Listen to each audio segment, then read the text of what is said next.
باہر آ کر اس نے بے اختیار آنکھوں کے بھیگے گوشے صاف کیے اور ایک نظر پلٹ کر ان کو دیکھا، پھر سر جھٹک کر اندر آگے بڑھ گئی۔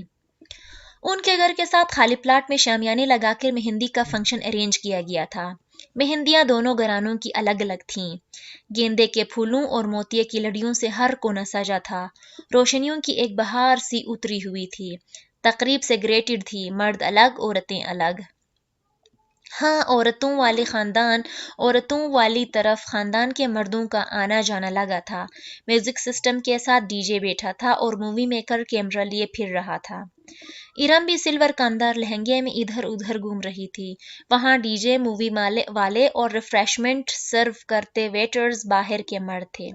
مگر آج تو شادی کا ایک فنکشن تھا، پھر سر ڈھکنے کی پابندی کیسے ہوتی؟ شادیوں پہ تو خیر ہوتی ہے نا۔ حیا ڈانس شروع کریں؟ ارم اپنا لہنگا سنبھالتی اس کے پاس آئی۔ دھاور بھائی پہ سارے ارمان نکال کر تمام رسمیں کر کے ان کو مردانے میں بھیج دیا گیا تھا۔ ہاں ٹھیک ہے، تم گانا لگواؤ۔ اور یہ کون ہے؟ وہ مصروف سے انداز میں ارم سے بولتی لہجہ بھر کو چونکی۔ سامنے والے کرسیوں کی قطار کے ساتھ ایک لڑکی کھڑی ایک کرسی پہ بیٹھی خاتون سے جھک کر مل رہی تھی۔ اس نے سیاہ عبایا پہ اوپر اسٹول لے رکھی تھی۔ وہ عورتوں کا فنکشن تھا۔ پھر بھی عجیب بات تھی کہ اس لڑکی نے انگلیوں سے نقاب تھام رکھا تھا۔ اس کی آنکھیں اور ماتھے کا کچھ حصہ نقاب سے جھلک رہا تھا۔ اس کی آنکھیں بہت خوبصورت تھیں۔ وہ جیسے مسکراتے ہوئے ان خاتون سے کچھ کہہ رہی تھی۔ کون؟ ارم نے پلٹ کر دیکھا، پھر گہری سانس لے کر واپس مڑی۔ یہ ایلین ہے۔ کون؟ حیا نے حیرت سے کہا۔ ایلین؟ ارے بھائی، شیلا بھابی ہیں یہ۔ پوری دنیا سے الگ، ان کی ڈیٹ ان کی مسجد ہوتی ہے۔ بس توجہ کھینچنے کے لیے فنکشنز پہ بھی عبایا نقاب میں ملتی ہیں۔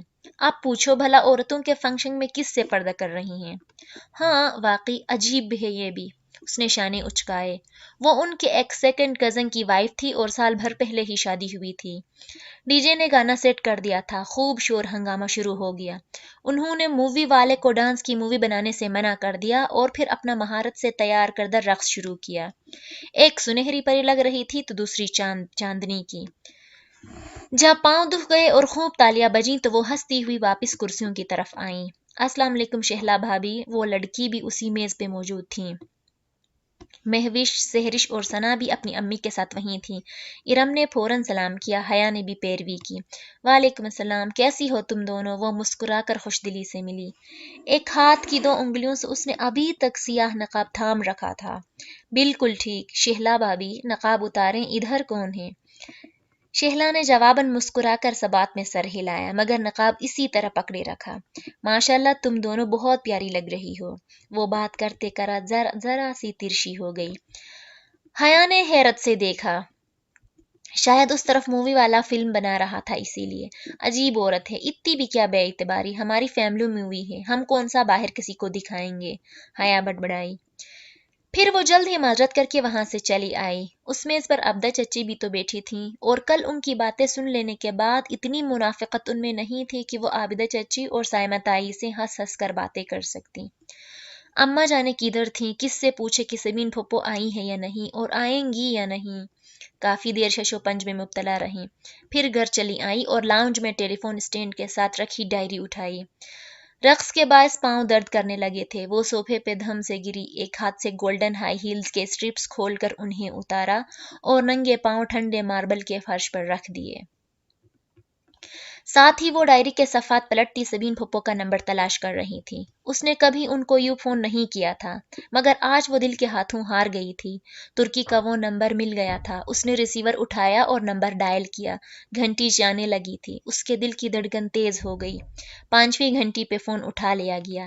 ہیلو، بھاری مردانہ آواز اس کی سماعت سے ٹکرائی۔ السلام علیکم۔ اس نے خشک لبوں پہ زبان پھیر دی۔ جواباً وہ کسی انجان زبان میں کچھ بولا۔ میں پاکستان سے بات کر رہی ہوں، وہ گڑبڑا کر انگلش میں بتانے لگی۔ پاکستان سے کون؟ اب کہ وہ انگریزی میں پوچھ رہا تھا۔ اس کی آنکھوں میں پانی بھرنے لگا۔ میں سبین سکندر کی بھتیجی ہوں، پلیز ان کو فون دے دیں۔ وہ جواہر تک گئی ہیں، کوئی میسج ہے تو بتا دیں، وہ مصروف سے انداز میں کہہ رہا تھا۔ اب یہ جواہر کیا تھا اسے کچھ اندازہ نہ تھا۔ وہ سبین پھپھو نے پاکستان نہیں آنا کیا اور دھاور بھائی کی شادی پر؟ نہیں، وہ بیزی ہیں۔ شاید وہ فون رکھنے ہی لگا تھا کہ وہ کہہ اٹھی، آپ کون؟ ان کا بیٹا جہاں کھٹ سے فون رکھ دیا گیا۔ اس نے بھیگی آنکھوں سے ریسیور کو دیکھا اور پھر زور سے اسے کریڈل پر پٹخا۔ بے اختیار امڑ آئے آنسو صاف کرتی وہ جھک کر سینڈل پہننے لگی۔ آنسو نے آنکھوں کا میک اپ ذرا سا خراب کر دیا تھا۔ وہ اسے پھر سے ٹھیک کر کے کچھ دیر بعد باہر آئی تو گیٹ کی طرف سے ظفر چلا آ رہا تھا۔ اس کے ہاتھ میں سفید آدھ کھلے گلابوں کا بکے تھا۔ وہ بے اختیار ٹھٹک کر رکی، پھر لہنگا سنبھالتی برآمدے کے زینے میں اتر آئی۔ یہ کیا ہے ظفر؟ او تسی اتھے ہو، یہ کورئر والے نے دیا ہے تھاڑے لیے۔ ظفر نے گلدستہ اور ایک بند لفافہ اس کی طرف بڑھایا۔ وہ پچھلے 7 سال سے طیٰ فرقان کا ملازم تھا۔ وہ گاؤں سے اسے لے کر آئے تھے۔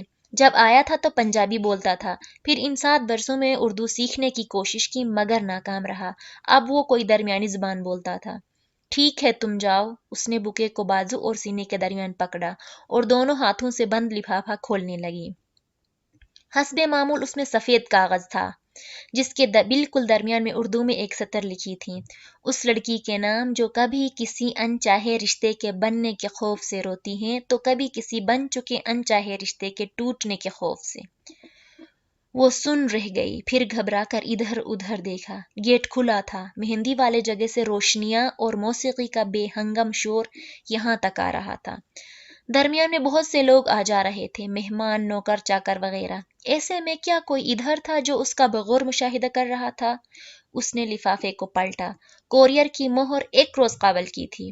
ابھی 10 منٹ قبل وہ جہاں کے ساتھ پہلی دفعہ بات کر کے روئی تھی، بن چکا انچاہا رشتہ، اور گھنٹہ بھر پہلے ولید اور اس کے والدین سے ملی تھی۔ انچاہے رشتے کے بننے کے خوف۔ یہ کون تھا جو اتنا باخبر تھا؟ ایک دن قبل ہی اسے کیسے علم ہوا کہ وہ آج 2 دفعہ روئے گی؟ وہ خوف زدہ سی کھڑی بار بار وہ تحریر پڑھے جا رہی تھی۔